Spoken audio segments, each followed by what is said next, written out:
esa es una ley natural que rige la conciencia del ser humano. O sea, yo espero que haciendo bien me reciproquen con bien. Y la ley de la hospitalidad, sobre todo en el mundo oriental, era inclusive hasta establecida de manera simbólica. En las casas orientales, donde había un pino sembrado, eso quería decir que esa familia era hospitalaria. Miren qué interesante. Pero en Sodoma y en Gomorra, oiga, si hubiera habido un pino, lo arrancaban, esos tipos eran malos. Y tan malo eran,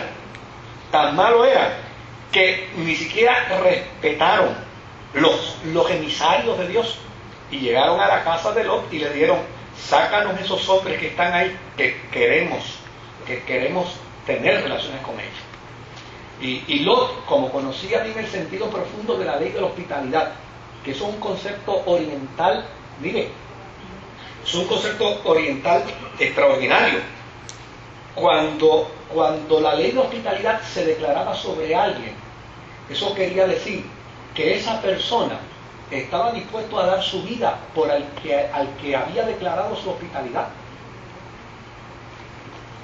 Y eso es lo que hace Lot. Lot dice: mire, no, a ellos no, si ustedes quieren, yo les doy mis hijas.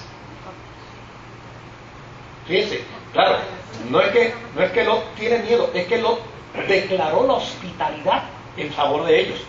Y ahora, para honrar esa palabra de hospitalidad, esa era la costumbre. Lo que sea, hay que darlo para honrar la hospitalidad. Pero esta gente no creía en nadie. Y obviamente vino sobre ellos destrucción. Los que hemos ido a Israel, y los que tengan la oportunidad de ir, siempre asegúrense de que cuando vayan, los lleven al área que se cree era Sodoma y Gomorra. Todavía huele a azufre. Sí, todavía huele a azufre. Y es interesante la historia. Claro, no le crean a los guías turísticos que dicen que hay una piedra que dicen que esa es la esposa del hombre. Cuando me lo dijo la primera vez el guía, le dije: espérate un momentito. Cuando tú vayas a Puerto Rico, yo te voy a llevar al Escambrón y yo te voy a enseñar el perro del pescador. Y yo te voy a probar a ti que aquel perro del pescador del Escambrón se parece más a un perro que a esa piedra de pesca. O sea, ¿por qué? Porque yo le creo a la palabra. Yo no necesito evidencia física. Yo no necesito evidencia física para creer a la Escritura. Lo dice la Biblia, ya, yo lo creo. ¿Por qué los vientos la han deformado? ¿Ah? ¿Por qué los vientos la han deformado? A mí me gustaría que me dieran permiso para meterle un chip y hammer a la piedra esa, a ver si hay dentro está ella. ¿Se puede ir a Israel? Claro. Pero no A es la casa de... Bueno, como una experiencia personal y particular, claro que sí. Todo el que tenga la oportunidad de ir. Yo quería planificar este año un viaje a Israel, pero se me hizo un poco tarde. Tal vez lo planifique para el año que viene. Son viajes que hago para recaudar fondos para respuestas. Y claro, el que tenga la posibilidad y el que pueda ir, pues no es lo mismo leer en la Escritura que verlo. Por ejemplo, cuando yo entré a la casa, a la ciudad de Naín, que todavía existe, ¿verdad? Y todavía está casi original la entrada de la ciudad de Naín. Y yo decía: por aquí entró Jesús. Y llegó hasta aquí, donde se encontró con el féretro. Para mí fue una experiencia hermosísima. Porque hay otras cosas que son reconstruidas, pero aquello no es reconstruido, aquello sigue siendo original. Por ejemplo, la casa de Pedro, una reconstrucción. El lugar donde nació Jesús, donde se cree que nació Jesús, es una reconstrucción. La tumba es una reconstrucción. Y obviamente, pues, uno puede decir, es o no es. A mí me sorprendió el guía de la tumba, que dijo: señores, si ustedes vinieron a ver la tumba vacía para creer que de aquí resucitó a Jesús, yo les tengo lástima. Porque yo sé que Jesús resucitó, no porque estoy aquí todos los días en la tumba vacía. Yo sé que Jesús resucitó porque está dentro de mí. Oiga, ese hombre yo lo respeto. Bueno, es identificable en sentido geográfico, porque fíjate que la descripción que da Marco y la descripción que da Mateo dice que está sobre una piedra, sobre un monte, y dice que se llamaba el lugar de la carabela. Sí. Y cuando uno se para en un ángulo y mira, parece una carabela. Todavía parece una carabela, la cabeza de una carabela. Entonces, uno dice, mira, sí, o sea, históricamente es concordante. Y así pero hay muchas cosas, hay muchas cosas, claro, vuelvo de nuevo, nos llevan al lugar donde está el sicómoro, y allá hay un sicómoro legendario, pero uno dice, caramba, ¿hasta dónde, verdad?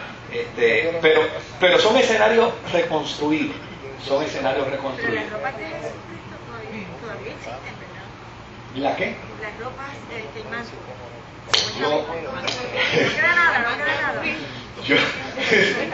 Gloria a Dios que yo no me salvo por el manto, pero yo no creo que sea el manto, ¿verdad? La iglesia ahora mismo dice Sí.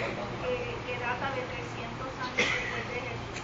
O sea, hasta donde lo ofertan el manto Sí. es de 300 años después de Jesús. Por eso, o sea, es que les digo, querido, o sea, desde que yo leí las cartas de Dietrich Bonhoeffer, que él postulaba en su teología, Bonhoeffer era un alemán teólogo que usaba una expresión que mucha gente a veces no la entiende. Él decía, el hombre debe vivir como si Dios no existiera, pero eso no es lo que quiere decir la expresión. Lo que pasa es que no hay una traducción correcta del alemán a ese planteamiento que él hace. Él lo que quería decir era, no necesitamos símbolos para creer, solamente sola fe. Para creer lo único que necesita es sola fe. Entonces, a mí me encanta ese planteamiento, porque pues obviamente decir a estas alturas que ese es el manto de Jesús, todavía la ciencia no lo ha podido demostrar. Pero yo no necesito del manto para creer. Para creer. La mejor evidencia de Jesús la tengo yo en mi propia vida. Y eso es mucho más extraordinario. Bueno, la victoria sobre los reinos del mundo, ¿verdad? Dijimos que era algo que por siempre Israel deseó y anheló. Dice el salmista, se levantarán los reyes de la tierra y príncipes conspirarán contra Jehová y contra su ungido. Salmo 2:2. Dice, se levantarán los reyes de la tierra y príncipes conspirarán contra Jehová y contra su ungido. Pero desde luego, dice el verso 4, el que mora en los cielos se reirá, el Señor se burlará de ellos. Fíjense qué interesante, o sea, son los recursos antiguos testamentarios que tiene el profeta para afirmar su visión. Por el otro lado, plantea en ese resumen que Dios asume la autoridad suprema. En ese resumen plantea el concepto milenial. ¿Y qué es el concepto milenial? El concepto milenial no es otra cosa que decir, Dios es un Dios de extensa misericordia.